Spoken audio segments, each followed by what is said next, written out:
বড় আপা, বড় আপা, কোথায় তুমি?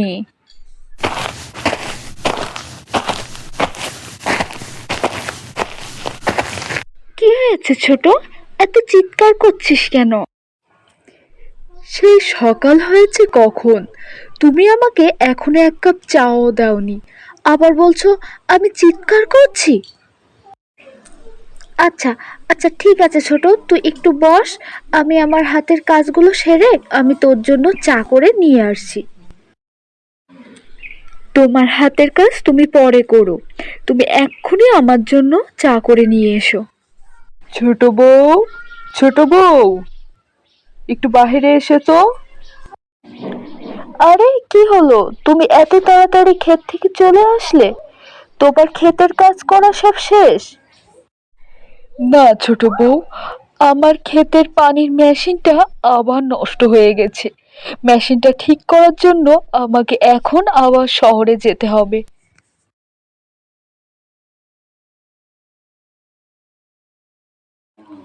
কি গো, তুমি এত তাড়াতাড়ি বাসায় চলে এসেছো?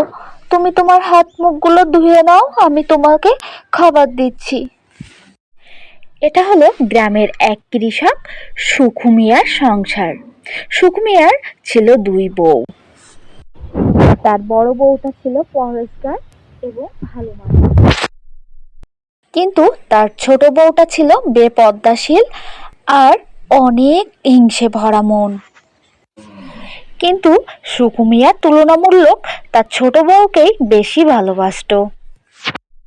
সুখু মিয়া তার ক্ষেতের পানির মেশিনটা নিয়ে চলে যায় শহরের উদ্দেশ্যে মেশিনটা ঠিক করার জন্য। কি গো বড় বউ, আজকে উনি বাড়িতে নেই বলে তুমি এখনো এত বেলা অবধি শুয়ে আছো? এক্ষুনি ওঠো, উঠে বাড়ির সমস্ত কাজগুলো করে আমার জন্য একটু গরম পানি করে নিয়ে আসো। তুমি তো জানো এই শীতে আমি আবার গরম পানি ছাড়া গোসল করতে পারি না। না রে ছোট, আসলে আমার শরীরটা একটু খারাপ লাগছে বলে আমি একটু শুয়ে আছি।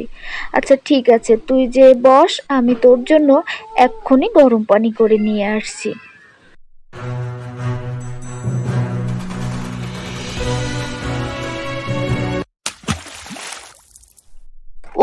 বাবা গো, আমি পড়ে গেলাম, আমি পড়ে গেলাম। বড় আপা, বড় আপা। কি কি কি হয়েছে, কি হয়েছে ছোট? এত চিৎকার করছিস কেন, কি হয়েছে তোর? তুমি এটা আমার জন্য কি নিয়ে এসেছো বড় আপা?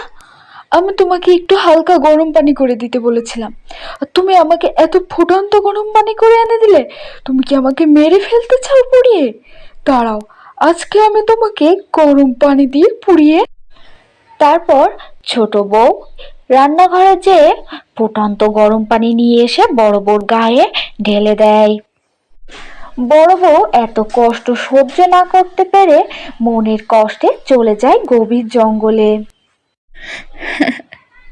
এই কষ্ট আর ভালো লাগছে না, আমি আর সহ্য করতে পারছি না। এর চেয়ে বড় আল্লাহ তুমি আমাকে উঠিয়ে নাও আল্লাহ, আমি আর সহ্য করতে পারছি না আল্লাহ।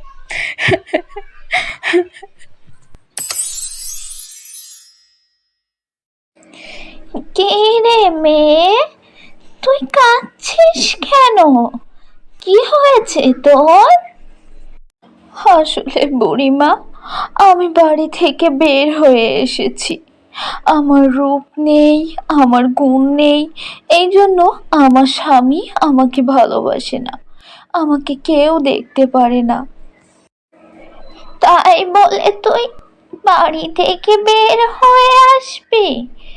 পাগল মেয়ে, আমি তোকে সাহায্য করব। এই বনের উত্তর পাশে যে দেখবি একটা পুকুর আছে, তার পাশে আছে একটা বড় আম গাছ। ওই পুকুরে যে তুই 2টা ডুব দিবি, তারপরেই উঠে আসবি। দেখিস আবার 3টা ডুব যেন দিস না। তারপর বনের উত্তর পাশে বড় বউ সেই পুকুরের কাছে যেয়ে পৌঁছায়, যার পাশে ছিল বড় আম গাছ।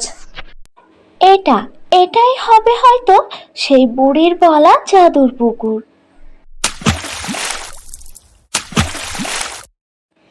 কি আশ্চর্য, আমার চেহারা এত সুন্দর হয়ে গেল কিভাবে?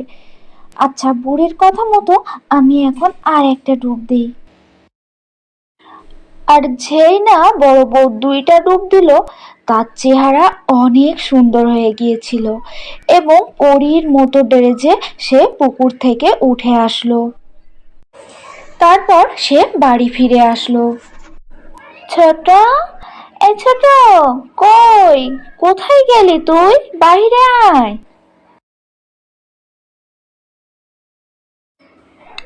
ও বাবা, এত সুন্দর দেখতে! কে গো, কে গো তুমি বোন? এখানে কাকে চাও? কি রে ছোট, তুই আমাকে চিনতে পারছিস না? আমি তো বড় আপা রে, আমি তোর বড় আপা। আগে ঘরে চল, তারপর সব আমি তোকে বলছি এমনটা কিভাবে হলো। ও মা, বড় আপা, তুমি এত সুন্দর হলে কিভাবে? এটা কিভাবে হলো? তুমি আমাকে এক্ষুনি বলো বড় আপা, বলো, এক্ষুনি বলো, আমার আর তো আর সহ্য হচ্ছে না আপা। আচ্ছা ছোট, আমি তোকে সব বলছি, আগে ঘরে চল, বস, তারপরে আমি তোকে সব বলছি। তারপর বড় বউ ছোট বউকে সব খুলে বলল এবং পুকুরটি কোথায় ছিল সেটাও ছোট বউকে বলে দিল। বড় আপা, আমি এক্ষুনি যাব ওই পুকুরের কাছে, আর ওই পুকুরে ডুব দিয়ে আমি আরো সুন্দরী হব, আরো সুন্দরী। কিন্তু মনে রাখিস ছোট, দুইটার বেশি তিনটা ডুব যেন দিস না। তারপর ছোট বউ পৌঁছালো সেই পুকুরের কাছে। এই হলো সেই পুকুর, হ্যাঁ এটাই তো সেই পুকুর। আমি এক্ষুনি এই পুকুরে নেমে ডুব দিব, দিয়ে আমি পৃথিবীর সেরা সুন্দরী হব। কি আশ্চর্য, আমার গায়ের রং এত সাদা হয়ে গেছে! আমি এক ডুবে যখন এত সুন্দরী হয়েছি, তাহলে আরো কয়েকটা ডুব দেই, তাহলে আমি হব পৃথিবীর সেরা সুন্দরী। তারপর ছোট বউ বড় বউয়ের কথা না শুনে পুকুরে কয়েকটা ডুব দিল। না না না, এটা হতে পারে না, এটা আমার সাথে কি হয়ে গেল? হে আল্লাহ, আমি এটা কি করে ফেললাম? আমার চেহারা এত কুৎসিত হয়ে গেছে। আমি এখন এই রূপ নিয়ে কিভাবে বাড়ি ফিরবো? কিভাবে আমি আমার স্বামীর কাছে যাব? আমি আর কখনোই বাড়ি ফিরবো না। এই বনবাসে আমি আমার জীবন পার করে দিব।